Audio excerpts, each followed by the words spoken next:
In this episode in our Insight series, I'm joined by Gunjan and Chiara from Oncocoin, an equitable cancer ecosystem powered with Oncocoin to disrupt cancer research. Gunjan is a TED speaker and has authored numerous articles for the Harvard Business Review, the MIT Sloan Review, along with many others. In 2011, he founded Innoplexus, focusing on solving challenges in life sciences and pharmaceuticals using AI. Chiara is a passionate advocate for informed patients and leading the development for Curia, a cancer resource platform tailored to their cancer profile. She has extensive experience as an analyst at Goldman Sachs and EY. How will blockchain and AI improve cancer patient outcomes?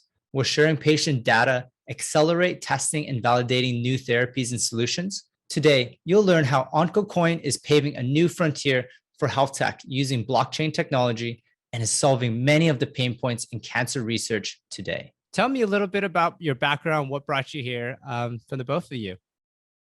I went to this crazy Indian tech school called IIT Bombay and landed up for some unknown reasons into Germany.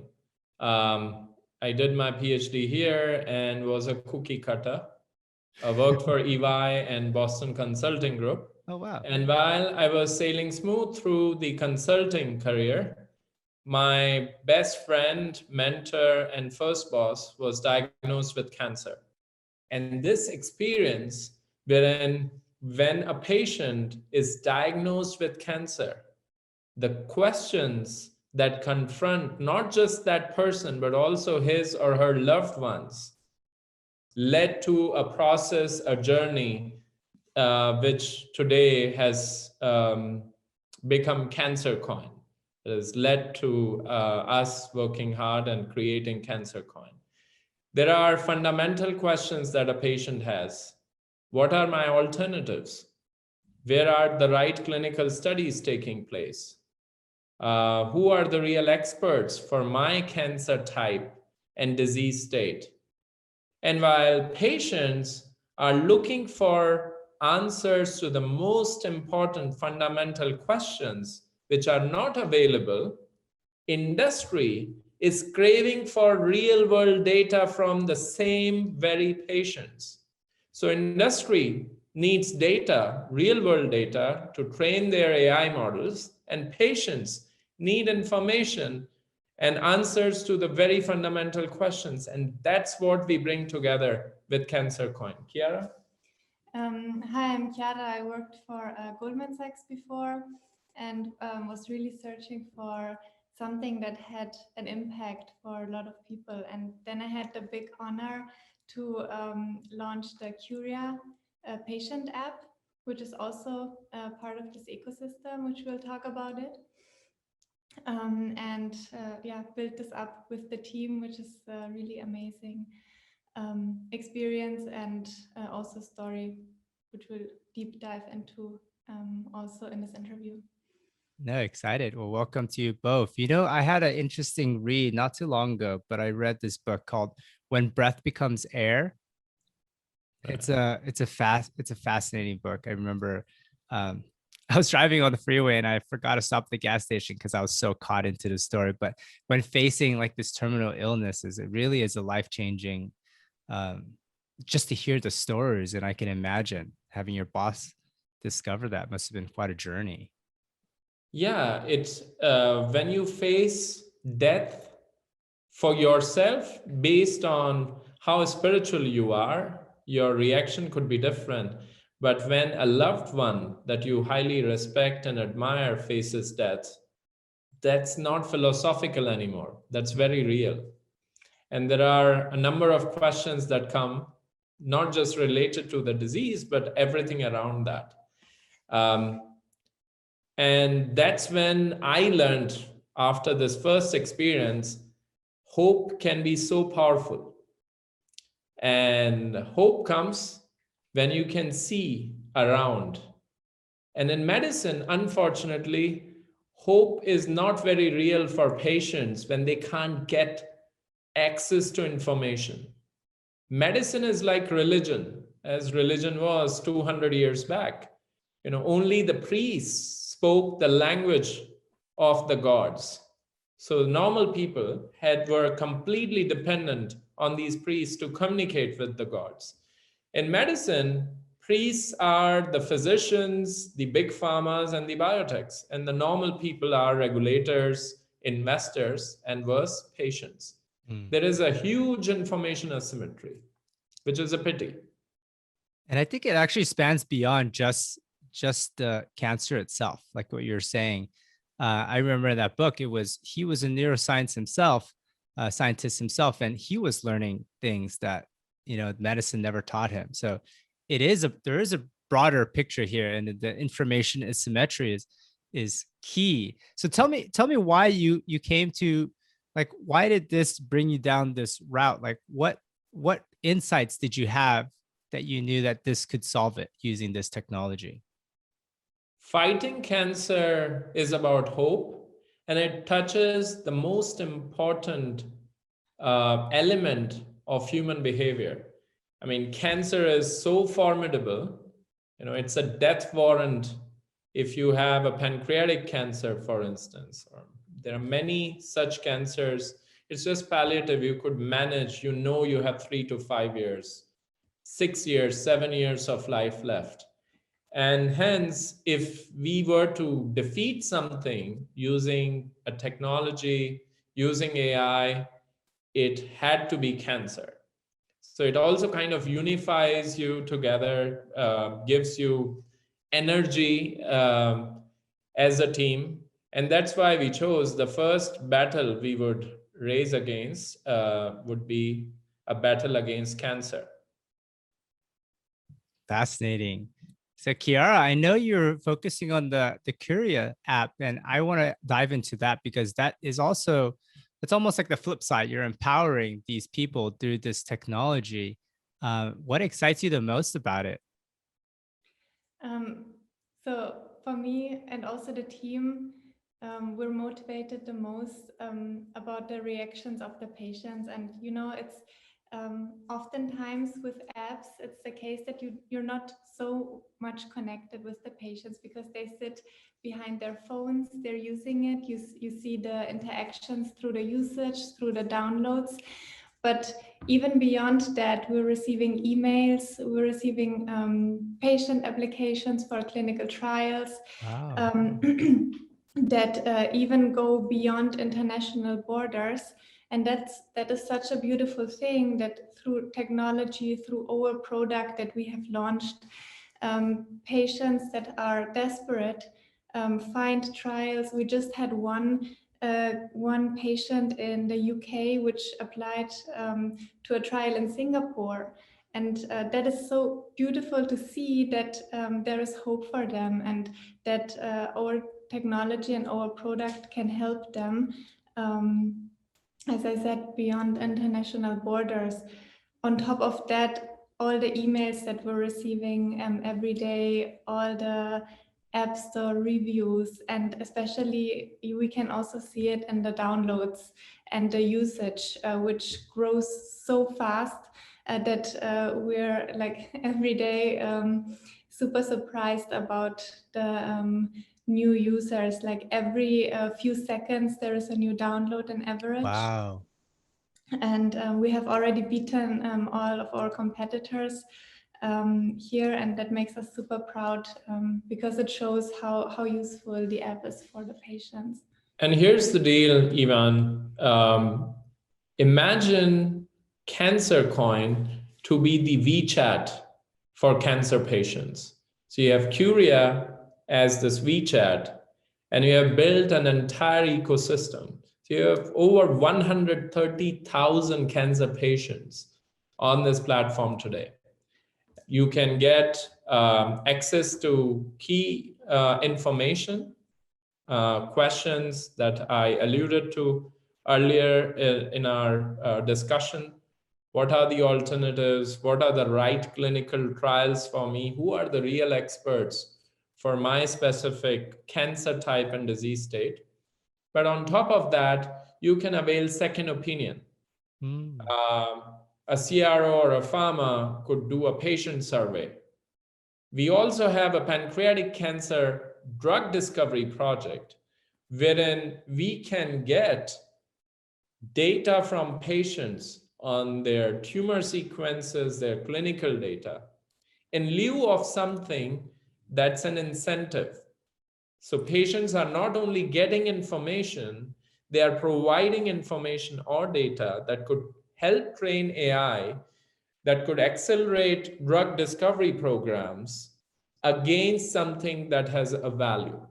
And that's what CancerCoin is all about. It's about democratizing and decentralizing drug discovery. I love that. And that's an amazing vision.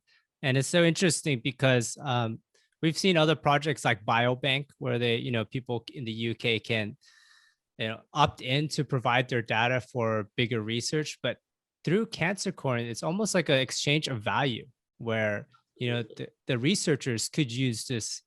It's literally potentially the richest source of data. You're crowdsourcing data from cancer patients, and in return, they're receiving access, and sounds like even access to clinical trials, which is not easy to do. It's very hard to find or even to get these kind of resources. And the interesting thing is, even this information asymmetry, we are bridging that, and for that, patients do not pay anything. We use our AI engine to provide answers to these questions. If a patient avails a service from any service provider, we also are planning to have some of the digital therapeutics providers in oncology to be a part of our ecosystem. And you know how cancer is, it's all fragmented. There is somebody who would look at your heartbeats, your pulse rates, and look at what you ate, and some would look at depression or other mental hazards, diseases in cancer patients. We are bringing all of them together. So people can get access to these services and pay for those services using CancerCoin, but they get paid Cancer Coins if they contribute data for specific drug discovery projects.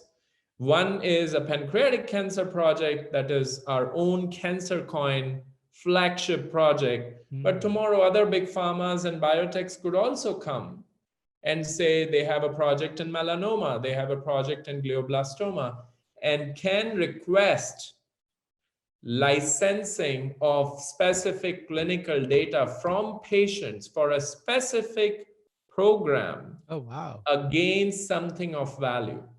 It's not a blank check. You're not taking data for providing services. It's licensing of specific data for a specific purpose against value. That's a very sophisticated system. Yeah, we don't believe in data pools the way AI has been. It's taking patients and scientists for a ride. You just get their data, put it all together without any specificity, and say, without data pools, you can't train AI.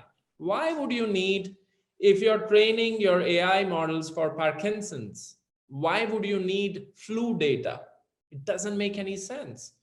So why not use AI to identify what is relevant for me? If there is a pancreatic cancer patient and you need data from that pancreatic cancer patient, you provide something of value in exchange for the rights to use that data for something really specific. You don't say, I want to use your data for pancreatic cancer and do something else with that. So you build a very equitable, transparent, and trustless system wherein patient is at the center of drug discovery. Everybody has been talking about bringing patient to the center, but patients have been taken for a ride.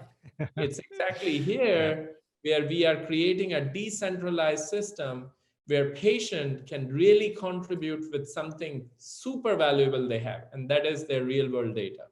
So one of the questions in our community asked, and I thought this is like a parallel, is that when you're submitting this data, is it de-identified? Are there ways that patients can submit information without their protected health information? Yeah, absolutely. So the data is anonymized. It's GDPR compliant. the way we use this data. So there are no personal identifiers and so on. And again, patient is not submitting data. See, this is where we have come today. In the age of AI, people have this suspicion. They believe, I'm submitting my data and I don't know what the other person would do. Yep. I, as a patient, am licensing my data for a very specific purpose. And that license can be for participating in a survey that somebody hosts. Everything is transparent. And I get something of value in return. If I do not want to license my data for that specific purpose, I do not license my data. I have my private key.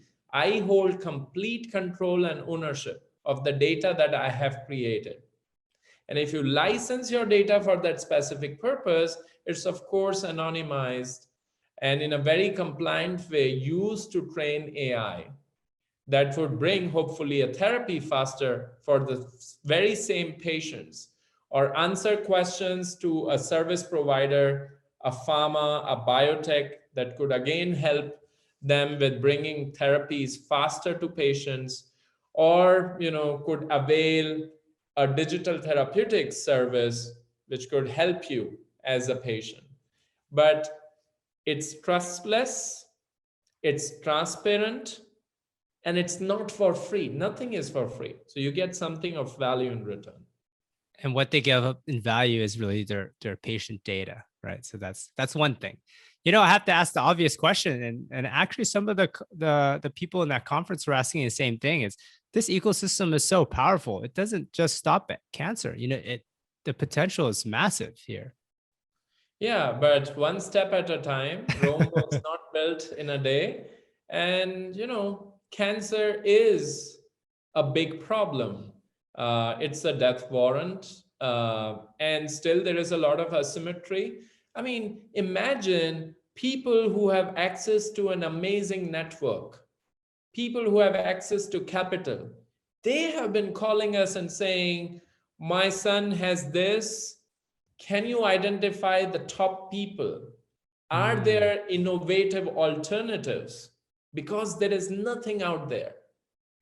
If these people feel helpless in such a situation, think of thousands of cancer patients each year who do not have these means. What would they be going through? Empowering them is the mission we have taken as first. And once we create a mark, or as Steve Jobs would call it, make a dent, we would take up other battles. I love that. So on the other flip side, I'm just thinking about, not only on the patient side, but it also benefits the drug discovery and development side, especially with, I just heard an interview with founder of, Moderna. And it's just so fascinating where they're basically, the data is the most important thing for them, right? So as you're building up this model, I imagine partnerships with drug manufacturers and researchers is massive. So we don't believe we would be the only ones, and it's foolish to think that way. People sometimes try to be very territorial about it. We are enablers. We are driving this ecosystem, and we are happy to partner with everybody. Important is, at the end of the day, what we track ourselves with are patient healthcare outcomes. We need to provide a positive impact in the lives of patients diagnosed with cancer. And whatever gives us the shortest path in getting there, we are happy to go with that. That's how I know you're a doctor. When you talk about outcomes, I know when you know the doctor lingo. Yeah, so we are collaborative. There is no competition. We all have to come together to fight this. And COVID has been a fantastic example. All have come together, tried to find solutions to problems. But again, in this entire exercise, patient has to be truly at the center of the solution. Patients cannot be part of the problem. Patients have to be part of the solution. And this is the new paradigm. That's why in the crypto world, people have been talking about decentralized finance. It's time that we talk about decentralized drug discovery and development. Wow. I love the vision that you're painting, and I believe you're creating something truly awesome for the world. So tell me more about where the project is right now. Like, where are you in this roadmap of creating this entire ecosystem? I know individually in parts, you have several of the pieces, but tell me the big picture. Like, what are the next steps? Where are you so far? And also, I do want to touch upon the coin aspect of it as well. So we just started like yesterday. In August last year, we launched the ecosystem. That's a long day, August of last year. And we already are over 130,000 cancer patients. Incredible. Every 10, 15 seconds, we are having one cancer patient trusting us. So it's phenomenal. It's not just the number itself. Mm-hmm. It gives you a huge sense of responsibility on your shoulders, seeing patients who really need hope, that they are trusting you. So the growth has been huge, and we have been humbled with this trust that patients have bestowed onto us. And in our drug discovery program for pancreatic cancer, we already have been working diligently for the past 3 years, boiling the ocean, everything that's out there, to come out with mono and combination therapy hypothesis that we believe would have a high probability of success against pancreatic cancer. And we are now at a stage wherein we are looking at assessing, analyzing the real world data from patients through this Cancercoin program to validate these hypotheses, to really get to the next step. So that's where we stand. And Cancercoin as a token, as a currency of exchange for this ecosystem, is being launched next week. We are going for a pre-placement. We plan to have 600 million tokens out there. And the pre-placement, we want to have 50 million tokens placed. And then end of July, we would get out with an initial exchange offer to all the retail investors out there. And the token would be priced well below €1. This is truly exciting times for you both. Absolutely. Sounds like it was a long day since August coming here. Yes. How but can it's also very fulfilling, Ivan. Yeah, how can people get involved? How can they get involved with the project? How can they become part of this token sale?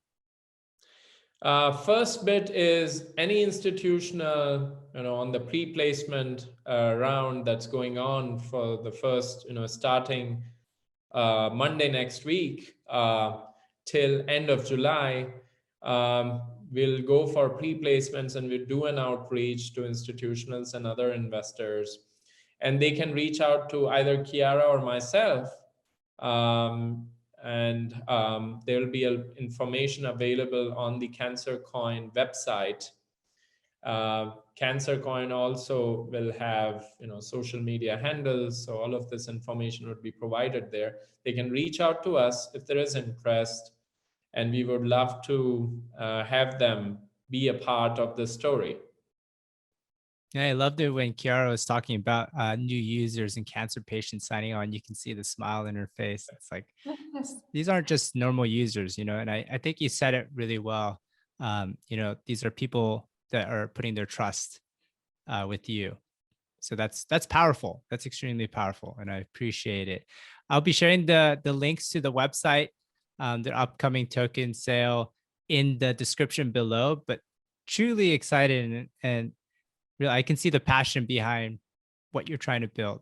And thank you for doing that, because after listening to that book, it really opened my eyes. It's not just cancer.